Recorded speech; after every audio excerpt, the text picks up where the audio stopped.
আসসালামু আলাইকুম।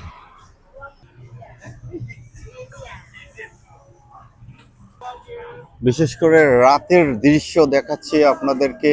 এই মুহূর্তে আমি এখন বর্তমানে অবস্থান করছি জানাল আলোর একটি থাই ফুডের এরিয়ায়।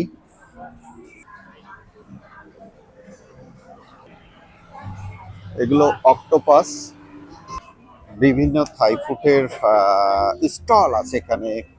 অর্গানিক ফল ফ্রুটের স্টল আছে, আর রং বেরঙের মানুষ আছে এখানে।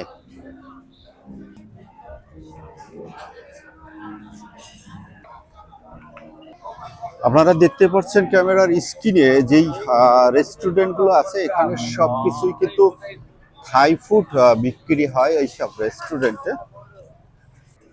আমার সামনে একটি সিঙ্গার দেখতে পাচ্ছেন, সে এখন সিঙ্গারের টাইম হয়ে গেছে, বাসায় যাবে, তার জন্য গানটা শোনাইতে পারলাম না।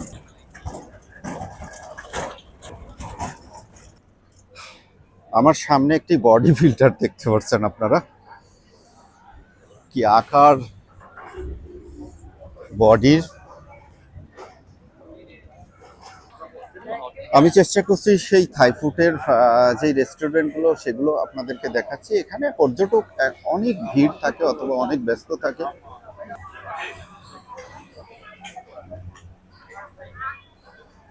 এমনি ধরে এই দেখো, এবার এমনি করছি, দেখছো? মালয়েশিয়ার প্রধান একটি ফুড এটা, দরিয়ান ফুড।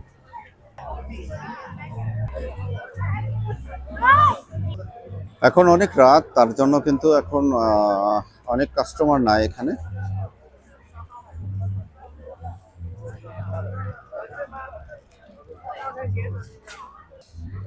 হাঁটতে হাঁটতে কিন্তু আমি সামনের দিকে আগাচ্ছি, আর আপনাদের দেখানোর চেষ্টা করছি যে এখানে থাই ফুড অথবা ইন্ডিয়ান ফুড এখানে বিক্রি হয়। অথবা আবারও আপনাদেরকে অক্টোপাসের একটি রেস্টুরেন্ট অথবা স্টল দেখছেন। এখানে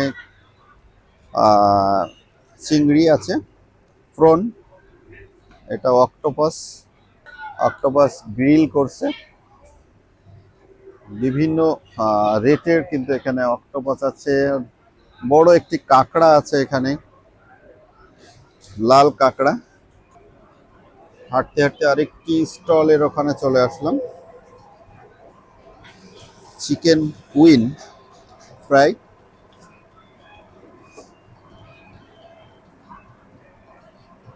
প্রন ফ্রাই।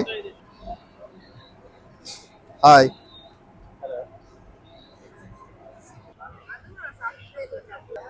এটা একটা চকলেটের স্টল।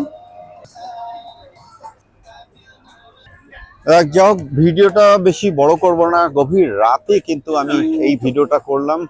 আপনাদেরকে দেখাচ্ছি এখানে কিন্তু এইসব রেস্টুরেন্টগুলো থাই ফুড বিক্রি হয় অথবা কিনা বেচা হয়। এখানে থাই ফুডের যারা কাস্টমার আছে, বিভিন্ন ধর্মের মানুষ কিন্তু এসে এখানে থাই ফুড পছন্দ যারা করে তারা খাওয়া দাওয়া করে। তো যাই হোক, যদি আমার ভিডিওটা ভালো লেগে থাকে অবশ্যই আমার চ্যানেলটা সাবস্ক্রাইব করে পাশে থাকবেন। অন্য একদিন নতুন একটি ভিডিও নিয়ে নতুন একটি জায়গার দৃশ্য আপনাদেরকে দেখাবো।